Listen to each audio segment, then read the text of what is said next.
Okay, well, hello everyone and welcome back to my walkthrough for Amnesia, the Dark Descent game, which I'm playing on the normal difficulty setting. I finished off the Rainy Hall in Chapter 1, so-called Chapter 1, in the last video. And I forgot to mention that the late October, early November, this time of year, I would have preferred to have this sort of game set in. Though it doesn't really matter. I would go, for, you know, I forgot to use that as a joke. And the only other thing, I think that I forgot, what was it? Oh yeah, that the early stage of this game is like nothing compared, almost nothing compared to what you face much later in the game. It's like just enough to be basically, just warming the fingertips, slightly burning the fingertips. That's how mild it is as far. Okay, anyway, so without further ado, I'm going to continue in this game. Ooh. We try and enjoy every step of the way. So we are now in the old archives section of the game of Castle Brennenburg. Okay. This takes a wee while to load up. Okay, so this is where we were last time. I mentioned it. I acknowledged there was a nice torch there with light. No, nice that there's light on it. Following the electric trail some more. Just because it looks brighter at the moment, doesn't actually mean it's going to get any easier. Well, no, it's not that hard yet. Whoa! Oh, fuck! Oh no, it's dark. It's really, really dark. I would advise against lighting anything up at this stage, though. And I shut the door again. Oh, some new type of sounds as well. Music, like voice as well. Or is it really a voice? Yeah, I think it is. Whoa, this is like premonitions. Oh, what's going to come up later in this game? Oh, they're not actually there, but they will start appearing later on in the game. It might even be flashbacks to Daniel's past experience in this castle, when he's seen the creatures like that. Anyway, they can't harm you, they're harmless, but it's just scary seeing them there. It shows, what's scary about it is it shows how much this castle has deteriorated and things, you know? It's just, I think you can pick up two boxes, and I like to remain exploratory, even if it turns out there's nothing behind these things. It's also tempting to try and press F key, but I don't have the lantern yet, so yeah, more water from the rainfall flowing down through the ceiling there. And cracks open. So even though this castle is deteriorating, it's actually good in some ways because it provides a little bit of light, you know, in what would be otherwise a pitch dark area.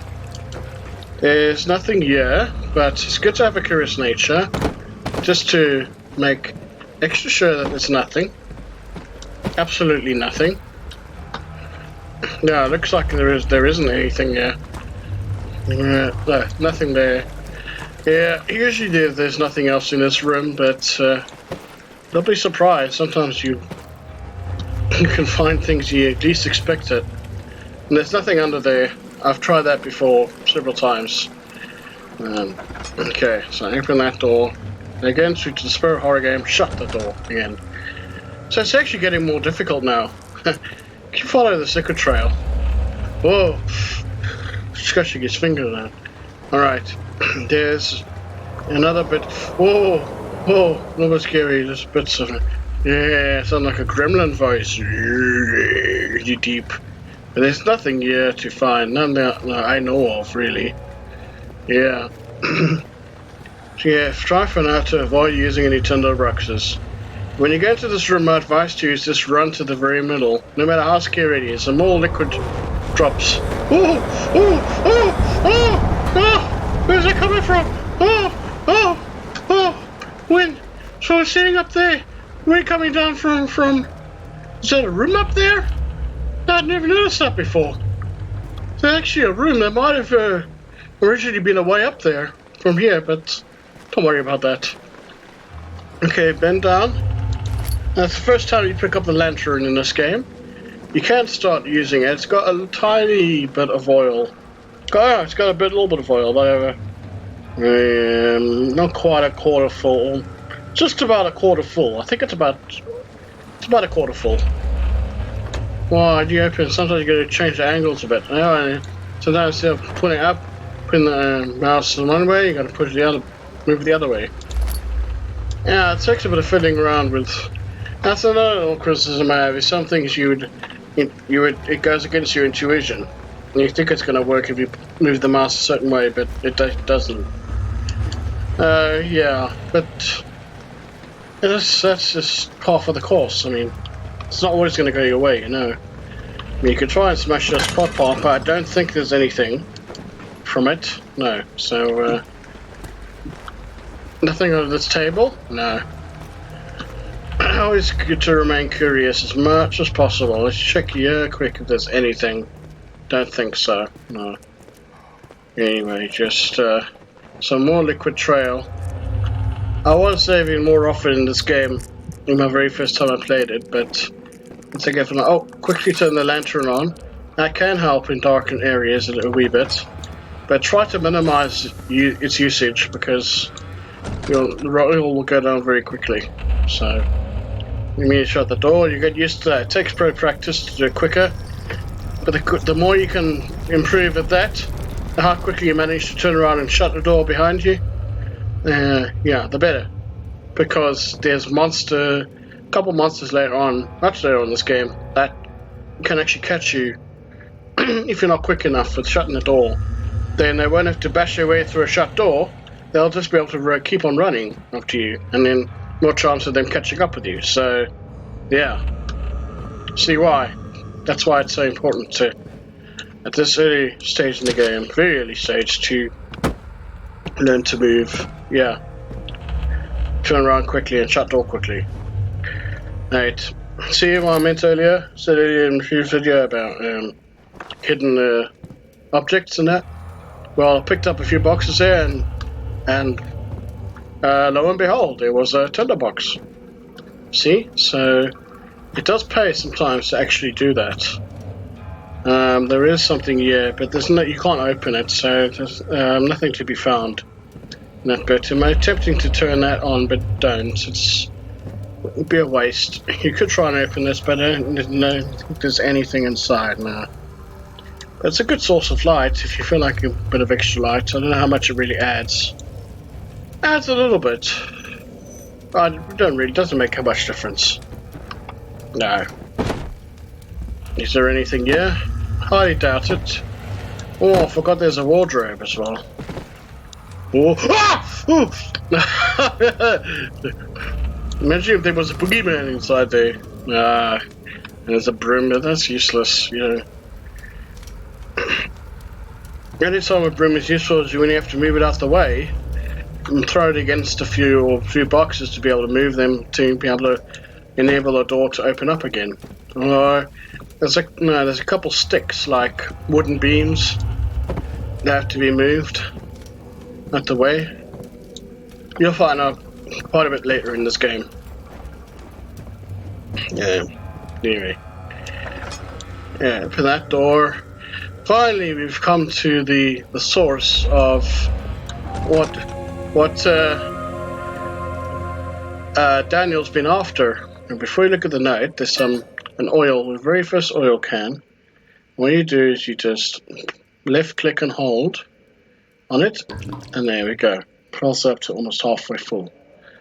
Press tab key again to close, and then the letter to read. 9th of August, 1830. Here we are. I wish I could ask how much you remember.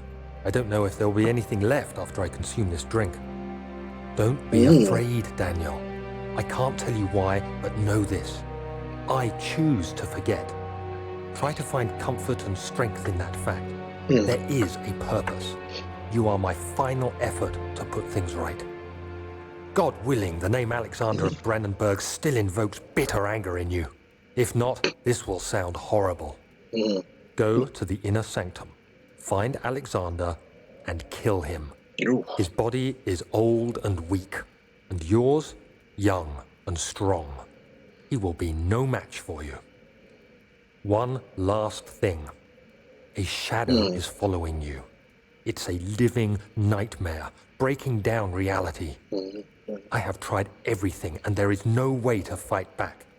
You need to escape it as long as you can. Redeem us both, Daniel. Descend into the darkness where Alexander waits and murder him. Your former self, Daniel. Oh. So, putting that in perspective, right? The moment it sounds as though Alexander's really bad and evil, and Daniel's pretty goody two-shoes. But he did say about redeem us, and maybe sounds more like redeem, get us out of this evil mess. But he's actually has to redeem himself because he's made mistakes too, as I would have mentioned in my intro video, I think. There's nothing here to be found, so unfortunately. And yeah, there's nothing in this room. It's hardly ever anything in here. Just doing a quick little search anyway. Quickly turn the lantern. There's nothing to be found. Just stay near this light. I'll explain things to you quickly. And keep facing it, so sanity doesn't go down. You could check it actually. Just a slight headache. It's not so bad yet, and still all is good health-wise. Well, how many? 9 tender boxes. Pretty good going thus far. Yeah. Well, that's a shield up there against the wall. Not sure what it represents. Doesn't really matter. Except maybe just the pride. There's a lot of pride associated with this castle. Castle Brennenburg. But, he's just going and murdered Alexander. And you'll find out later on in the game, Alexander's not all bad. He's got some good in him, but, I'm not going to go into much detail now. Suffice to say that it's not as simple as it looks, according to Daniel's version of things, the way he sees it, and sees Alexander. So, yeah, you can't always take everything Daniel says totally verbatim, like exactly the truth. I mean, because, yeah, no one's perfect. Daniel's also made mistakes, not just Alexander, so, yeah. Anyway, to move on, more enough babbling on. Quickly turn this on so you can see. If you don't know where it is the first time, it's much harder to find. Very difficult to find without having your lantern on. Okay, so now we finished the old archive section and got to the entrance hall. The door slammed shut behind him, and he knew he would never again see the old tailor at Berkeley Square. Another lone soul in London. Seemed appropriate somehow. So the old tailor at Berkeley just disappeared. He must have maybe died, got killed or something, or he just died. You'll find out later on in this game. Anyway, so just get as quickly as you can to... Oh yeah, the hint to run. Now, for the first time in this game, you can actually run. Alexander, In your very first inside flashback. the castle? In a manner of speaking. Come, bring the lamp. You've been to the refinery, have you not? I don't believe I have. Is it connected to the... what did you call it? The inner sanctum. My most precious chamber, Daniel. And it lies well beyond the refinery. In fact, it lies beneath the very stone of Brennenburg. See a very bright white light comes up. So, yeah, just brace yourself for that when you play this game as well. You give it a try. Close your eyes and look away, although this time, because I'm recording for the audience, I didn't shut my eyes and look away this time. Anyway, so that's the music's become a little bit more ominous now, which is quite fitting, really, for getting into your first really big area and deeper into the castle. So, increasing the horror factor a bit, Anyway, I'll save it here. I'm trying to remember one thing I was going to mention earlier, which I forgot. It almost looks like a face there. Red eye, see that in the middle of the screen, just behind that pillar? Oh, it almost looks like a monster there in the face there. Hideous looking. With really dark hair, dark grey at the top. Anyway, I can't remember what it is. I was want to say, but yeah. Oh yeah. You can actually run now properly. First time ever in this game you can actually run. So yeah. So yeah, there's a lot more still to be revealed, and it's very exciting at this stage of the game. So that's all I'm going to say for now, and hope you all enjoyed watching this, and look forward to showing you this section properly in my next video, like how to get through all of this stuff here, this big area now. Okay, alright, see you all again soon in the next video. Cheers for now. Oh, got to save and exit, exit. I'm getting ahead of myself there. So cheers for now, everyone. See you and see you.